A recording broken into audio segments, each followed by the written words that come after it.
um, just stepping into the studio. I'm running a little bit late, I think, maybe 4 minutes. Um, Tonight, I wanted to talk about this idea of somewhat the perfect victim, in that people can't see the victim, um, because this whole abuse thing is complicated. It's complicated because we don't know what abuse is. We don't know, like, the patterns, which is something that I try to teach, and the behaviors is something that I try to teach, because I think if we know those things, then when we see people acting a certain way or being a certain way, and when we know ourselves, we can say, I don't want to be involved with this person because this isn't going to work out with me well. So, if you're joining for the first time, I'm Kat. I'm one of the admins here on The War at Home, If Only Someone Knew, and Guardians War Cry.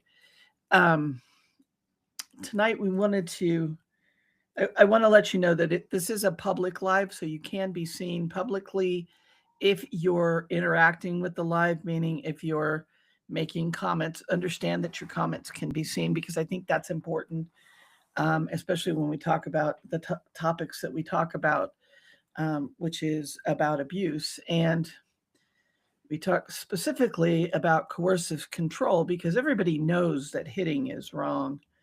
And so, coercive control is something that has a pattern of behavior that, if we can see it, then we can know, that this is the stuff that emotional abuse and psychological abuse are made of. And I think that's important for us to understand.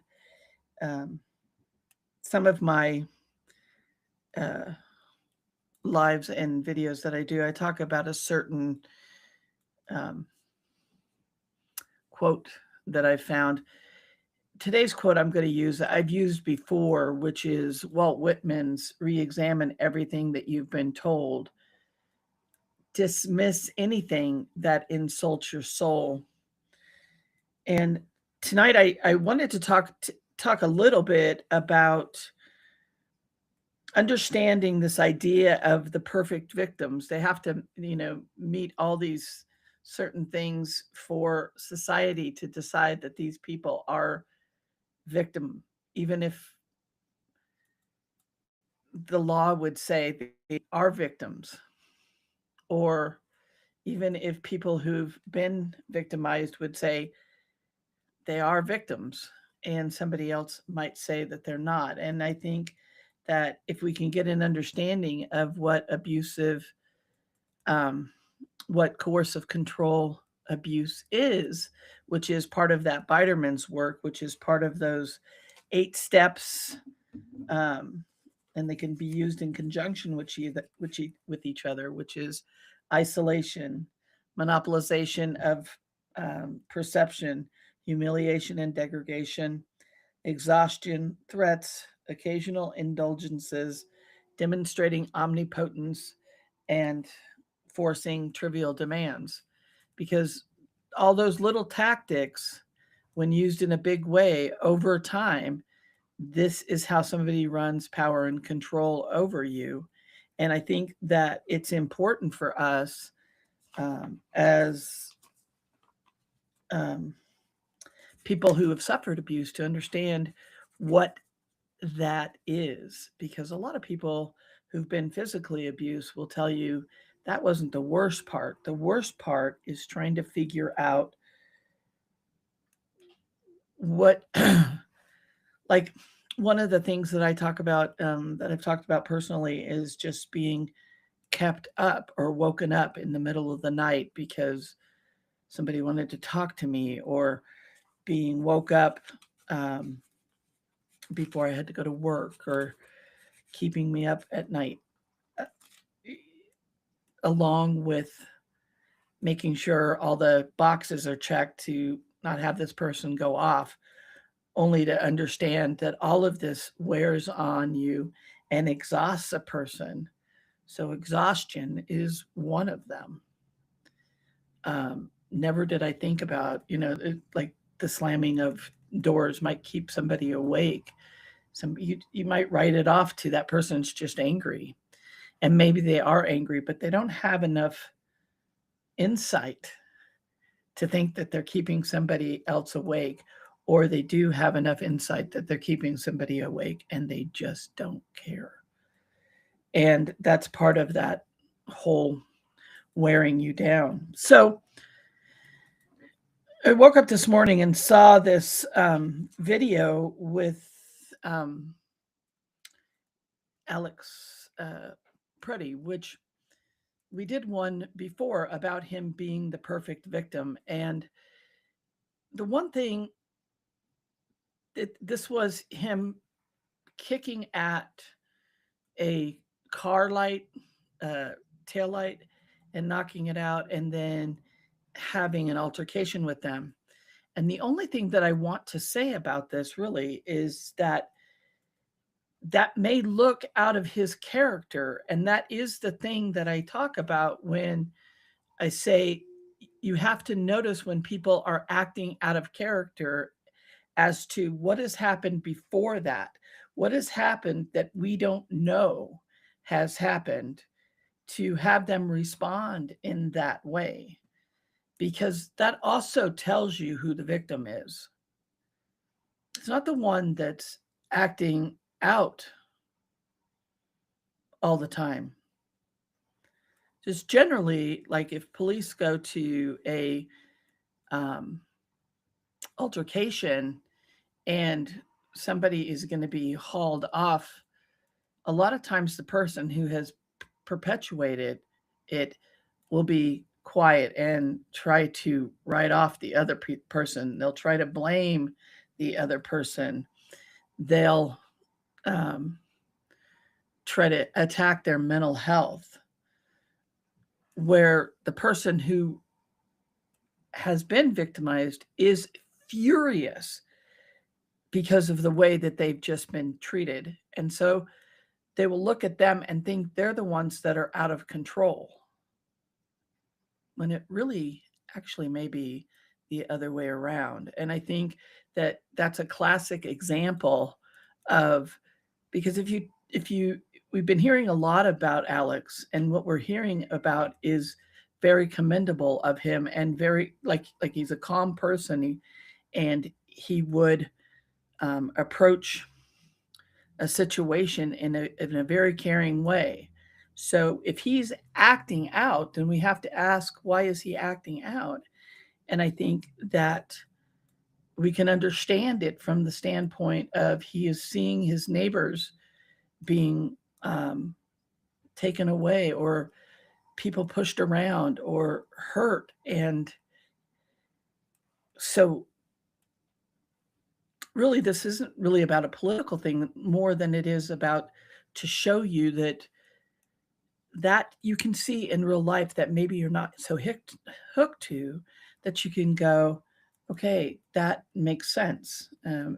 It's like when we all looked at Gabby Petito when in the videos that we watched of her. If you were a survivor, you could see that she was the one that was being abused. She did a lot of things that people who are being abused do. She motioned towards her neck, which should have given somebody a clue that somebody had grabbed her neck. She also didn't want to get him in trouble. And if you look at him, he's over there trying to figure out and make sure that they understand that she's got OCD, she's crazy. He just wanted her out of the car so she'd settle down. There was a lot of blaming. He didn't take responsibility. He didn't take accountability, which is another thing that you can see in people who are being abusive, is they won't take accountability. Sorry, my little thing that I have is not staying on. So they don't take accountability. The other thing that um, I think is complicated is, we may need to ask our friends, what's going on, because you're not you kind of wound up. I had somebody tell me one time. They said, "Hey, Kat," they were close to me, and they said, "Hey, Kat, you're smarter than this. What's going on?" Because I was acting out of character because I was upset, and that's why I wanted to say that this is about the perfect victim is complicated because we have our own biases that of who we are and how we see the world, and other people have their own biases. So I think we need to be more in the middle about what is this. This is why I like direct conversation. This is why I like people who know who they are and say exactly what they mean, and if they don't, I know that I can have a conversation with them and it's not going to turn out in a way where I'm going to have to be like, "What did you just say?" Because this is what you said. They say one thing, abusers say one thing, and then they say the exact opposite, and you're trying to figure out who are they. Whereas if you're having direct conversations with somebody, you can see who they are and how they are behaving. And I think, it's more about asking those questions of people if we think they're in an abusive situation, or if you're in an abusive situation. Like, normally I'm very uh, calm and reserved. It's going to take a lot to get me angry. But once I'm there, then I need to watch and take care of myself because I know that I can come across with a lot of bluster coming out, especially if I view somebody as being hurt by other people. Um, it's part of my makeup, it's part of who I am.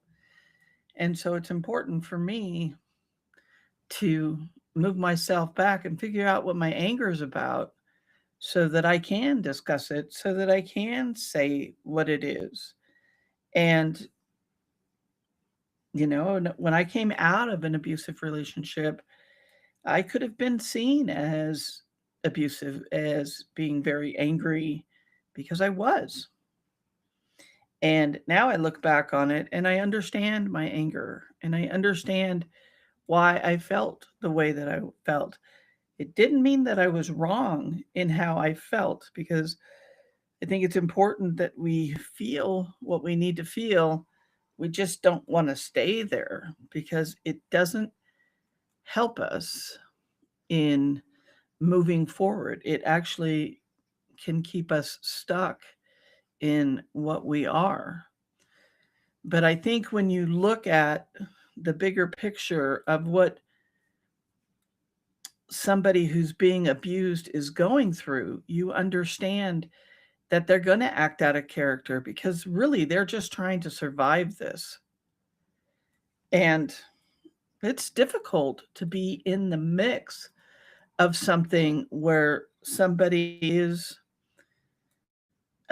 isolating who they're victimizing, who's trying to change the way that you see something. These are tactics of Biderman's work. These are tactics that were used in the Korean War to control the POWs. They humiliate, they degrade. If you're not like us, then you're not worthy. They exhaust us.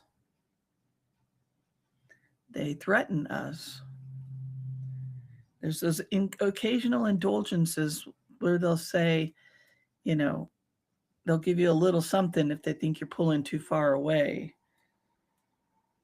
And it's just to pull you back in.